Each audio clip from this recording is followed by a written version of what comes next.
घर से बाहर निकलती भी नहीं है, तो हमारे अधिकारी करे भी तो क्या करें।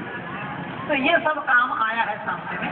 लेकिन आइए मैं माननीय शर्मा जी के बातों से अपनी बातों को मिलाकर मैं यह निवेदन कर दूं कि 1883 में नासिक जिला के अंदर भंगूर नामक ग्राम में वीर सावरकर जी का जन्म हुआ। ये 3 भाई थे, एक बहन थी।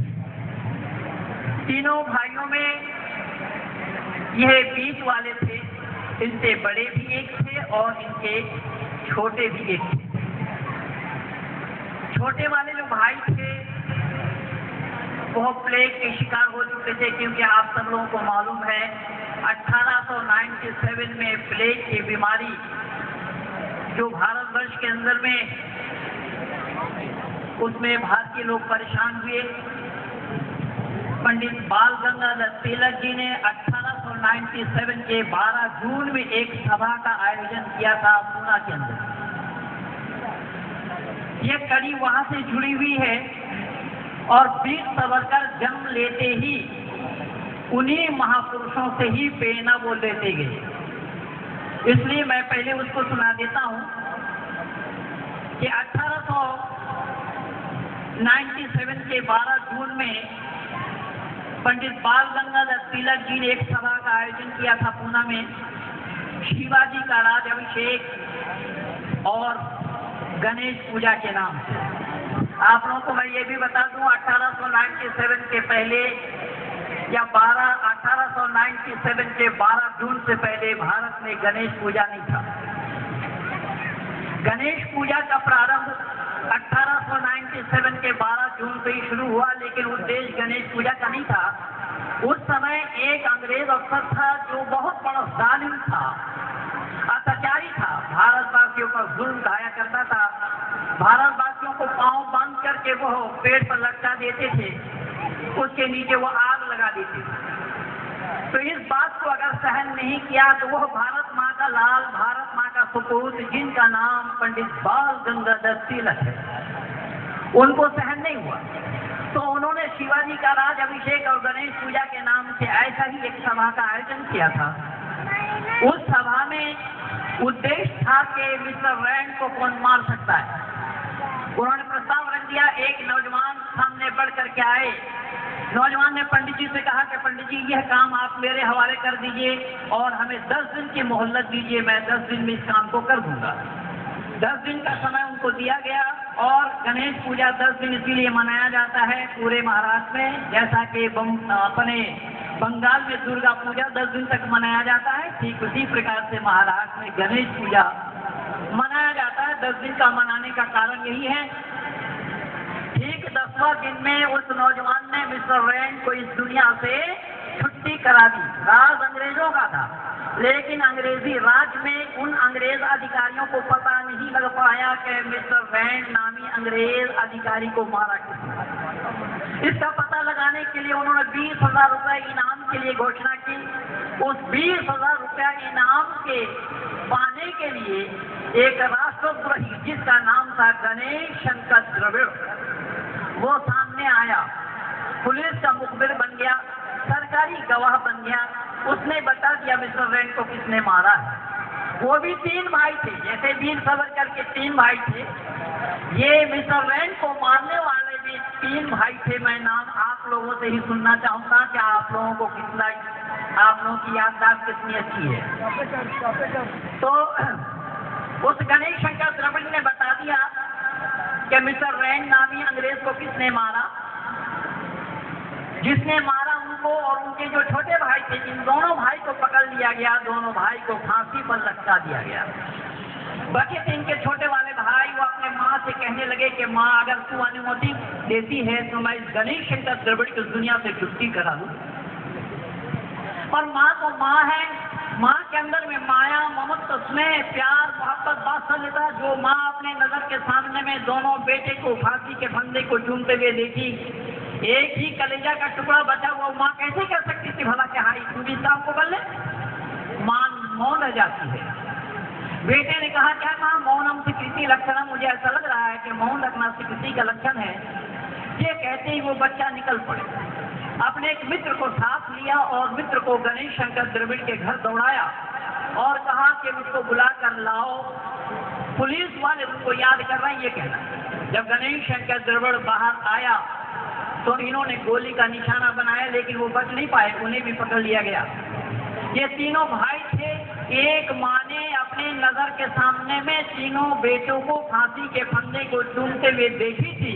उस माँ का नाम आज इतिहास के पन्नों में ढूंढ डालिए, मिलना मुश्किल है, लेकिन जिनके हाथ से एक भी मक्खी और मच्छर नहीं मरे हैं, ऐसे लोगों के नाम आप पा जाएंगे। अगर मैं आप लोगों से ये पूछूं कि भारत का कौन एक परिवार है जिस परिवार से 3 आदमी को प्रधानमंत्री बनाया जा चुका है, अब शायद चौथा का नंबर है, लेकिन सुब्रमण्यम स्वामी रहते हुए आएंगे नहीं। मैंने निवेदन किया कि उस परिवार को शायद आप बता देंगे कि वो परिवार कौन है जिस परिवार से 3 आदमी को प्रधानमंत्री बनाया गया। लेकिन मैं जिस परिवार के लिए चर्चा कर रहा हूँ, एक माँ थी जिस माँ ने अपनी नजर के सामने में तीनों बेटों को फांसी के फंदे को चूमते हुए देखी थी। उस परिवार का नाम मालूम है आप लोगों को? चाफेकर बंधु परिवार। बहुत कम ही लोगों को जानकारी है, एक ही नहीं बोला है चाफेकर, लेकिन वो तीनों भाइयों का नाम भी मालूम है साहब। तीनों भाइयों का नाम मालूम नहीं कि चाफेकर बंधु तो बताए चाफेकर, लेकिन तीनों भाइयों का नाम सुनिए। बड़े वाले भाई जिन्होंने गणेश शंकर द्रविड़ मिस्टर को मारा, उनका नाम दामोदर चाफेकर। बीच वाले भाई बालकृष्ण चाफेकर और छोटे वाले भाई जो गणेश शंकर द्रविड़ को मारा, उनका नाम वासुदेव चाफेकर। तो मैंने निवेदन किया कि ऐसा ही जो प्रेरणा वीर सावरकर ने जन्म लेने के बाद, होश संभालते के बाद इन्होंने प्रेरणा ली किन लोगों से? उन्हीं लोगों से। वो पूना वाली घटना से ही उन्होंने प्रेरणा ली और शिवाजी को अपना आदर्श माना। मैं अगर सच्चाई बताने लगूं तो शायद मुझे ऐसा लगता है कि हम हिंदू कहलाने वालों के लिए हमारे 3 प्रतिनिधि हैं। पहला नाम है शिवाजी, दूसरा नाम है स्वामी जी और तीसरा नाम है नेताजी।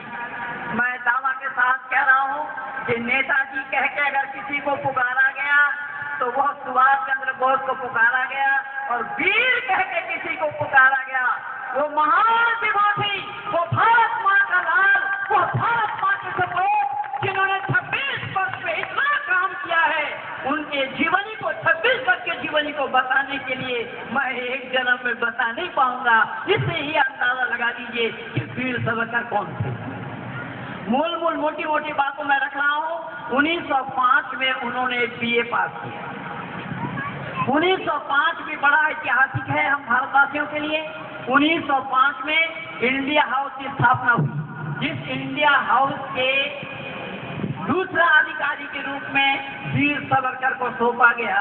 इंडिया हाउस के संस्थापक का नाम था श्यामजी कृष्ण वर्मा।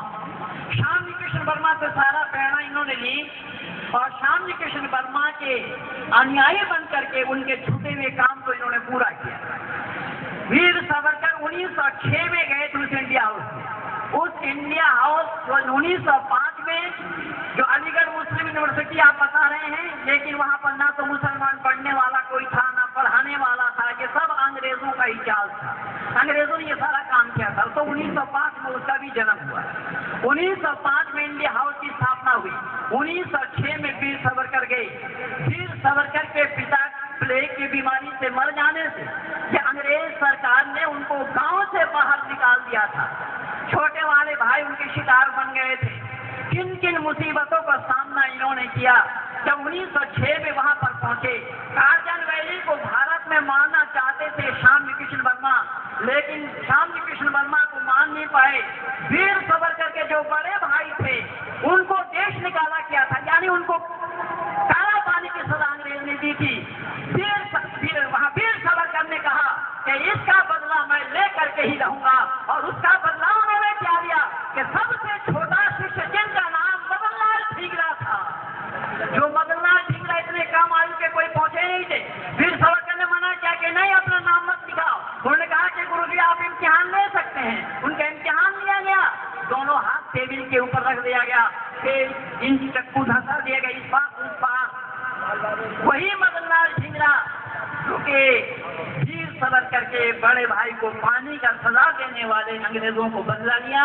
यानी उस अंग्रेजों के देश में मदनलाल ढींगरा ने एक अंग्रेज जिसका नाम मैं अभी अभी बताया हूँ, जो श्यामजी कृष्ण वर्मा भारत में मारना चाहते थे गार्जियन वैली, उसी के देश में वो मार गिराया। ये श्रेय अगर किसी को गया तो वो वीर सावरकर को जाता है। अगर वीर सावरकर मदनलाल ढींगरा को तैयार न करते होते तो उन अंग्रेजों के साथ बदला लेना इतना आसान काम नहीं था। मैं दावा के साथ कह रहा हूँ, वीर सावरकर को क्या पता था कि उनकी लिखी हुई पुस्तकों पर प्रतिबंध लगा दी जाएगी।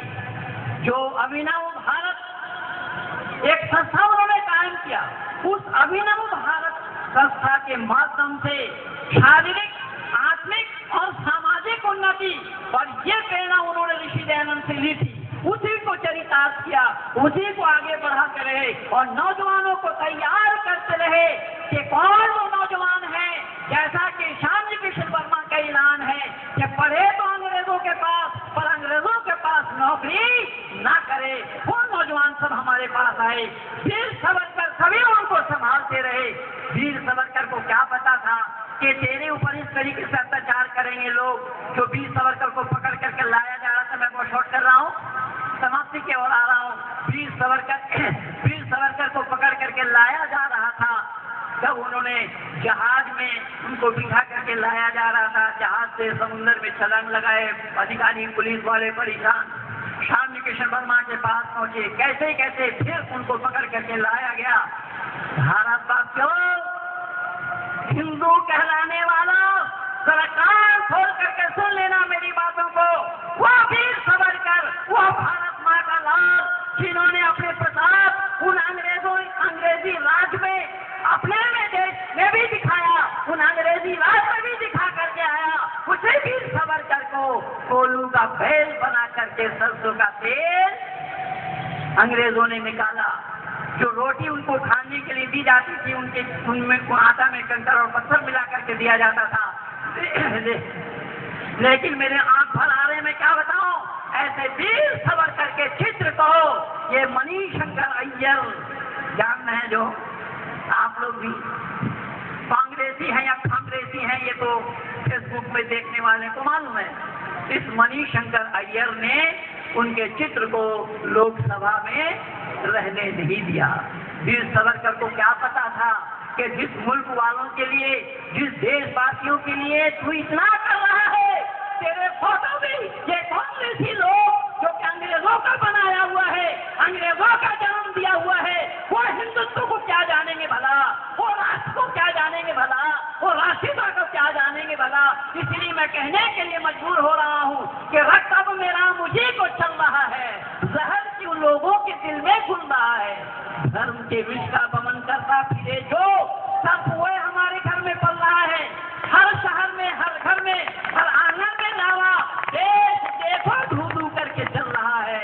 भयानक खेल की मोहरे बने तुम आज कैसे, शतरंज पर ये कौन जाने चल रहा है। माँ को डाइन कहने वाले तू भी सुन ले। जरूर आप लोगों को भी मालूम है कि भारत माँ को डाइन कौन कहता है, तो उनके लिए मैं कह रहा हूँ कि माँ को डाइन कहने वाले तू भी सुन ले।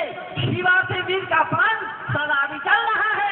तिरंगना हरि की जहाँ झांसी की रानी धीरूधम सिंह और बिस्मिल रहा है। आखिरी पंक्ति पर ध्यान देना, बुखारी हो शाहबुद्दीन हो या और कोई, कुचल दो सांप का फन, बस यही एक हल रहा है। इन्हीं शब्दों के साथ मैं वाणी को विराम दे रहा हूँ। ये सारा खजाना मेरे पास है, कभी मौका मिलेगा तो घंटों बोल करके आप लोगों का उत्साहवर्धन करूंगा। माननीय प्रधान जी कुछ कहने के लिए आ रहे हैं। आप सब उपस्थित जनों का धन्यवाद, अपने अधिकारियों का शुक्रिया कि हमारे अधिकारियों ने, मैं ये हिंदू सभा महासभा का ही अंग रहा। 83-84 में मेरा प्रारंभिक काल था। हमारे भाई साहब बता नहीं पाए, मैं मुस्लिम समाज से ही संबंध रखता था। मुस्लिम परिवार में ही मेरा जन्म हुआ था। मैं 1983 में सत्य सनातन वैदिक धर्म को जन्म दी अपनाया और इस अखिल भारत हिंदू महासभा के उपाध्यक्ष होते थे इंदरसन जी शर्मा, तो उनके साथ मेरा संपर्क बना। हर महीना में यहाँ एक प्रोग्राम देने के लिए मैं आता था। क्योंकि ये हिंदू महासभा और आर्य समाज ये दो संस्था है जो राष्ट्रीयता का प्रचार किया, नौजवानों को निर्माण किया, चरित्र का निर्माण किया। चारित्रिक शिक्षा अगर किसी ने दी है तो ये दो संगठन का नाम स्वर्णिम अक्षरों में लिखा हुआ है। इसीलिए मैं निवेदन कर रहा हूँ कि सही अर्थों में आप लोग अगर सच्चाई को जानना चाहते हैं तो आप लोगों का सहयोग अनिवार्य है। आइए हिंदू महासभा के साथ जुड़िए और इस राष्ट्र को समृद्धिशाली बनाने का संकल्प लें। इन्हीं शब्दों के साथ पुनः आप सभी लोगों का शुक्रिया अदा करते हुए वाणी को विराम दे रहा हूँ। पुनः आप लोगों को धन्यवाद।